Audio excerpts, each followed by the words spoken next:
तख्तो-ताज के लिए औरंगजेब ने अपने ही भाइयों को मौत के घाट उतार दिया।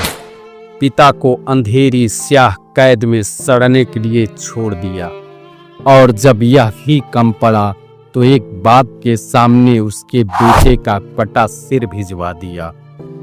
पर हैवानियत की पराकाष्ठा तो देखिए साहब, अपनी सबसे जहीन और सामाजिक न्याय की पक्षधर बेटी जेबुन्निसा पर देशद्रोह का आरोप लगाकर मृत्यु पर्यंत 23 वर्षों तक कैद में रखा।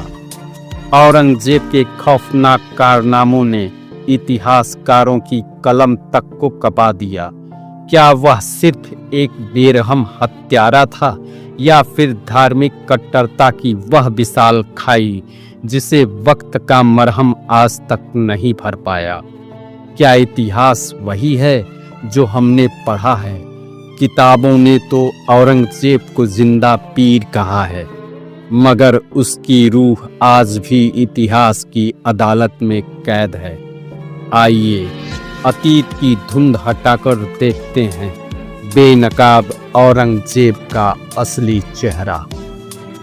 काफिर न था वो जिसको तूने कत्ल किया, बेकसूर लहू ने तेरी ताजपोशी की थी।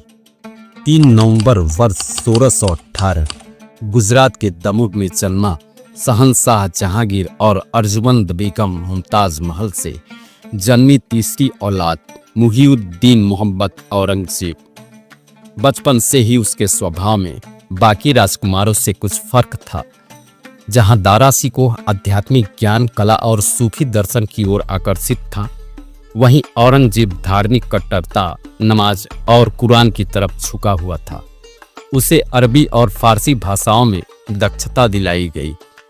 उसके शिक्षक थे मौलाना सैयद अली मुक्तकी और हाफिज जमालुद्दीन, जिन्होंने औरंगजेब के अंदर इस्लामी शरीयत की कट्टर समझ को गहराई से बिठाया। वह अपने भाइयों की जीवन शैली को फितनों की जड़ मानता था।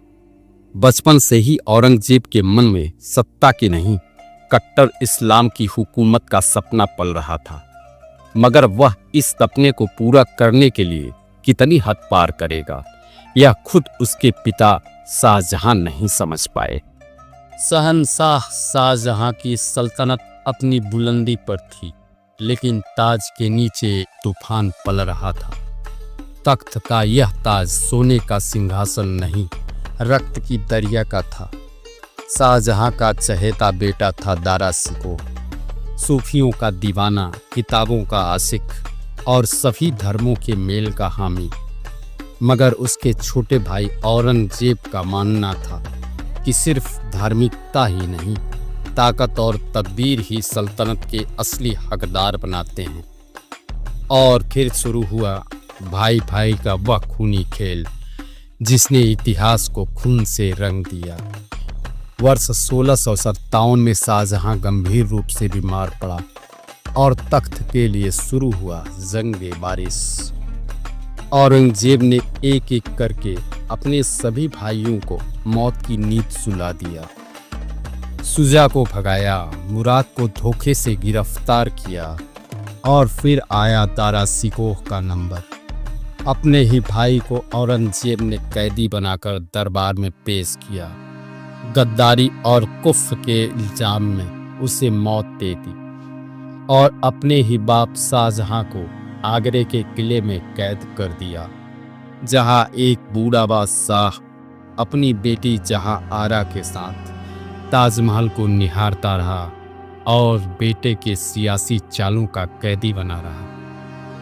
आखिरकार वर्ष 1658 में औरंगजेब मुगल साम्राज्य का मुस्तकबिल बन बैठा, मगर इस तख्त के पानी की कीमत थी भाइयों की लाशें, बाप की कैद और रिश्तों की रूह पर लगे लहू के दाग।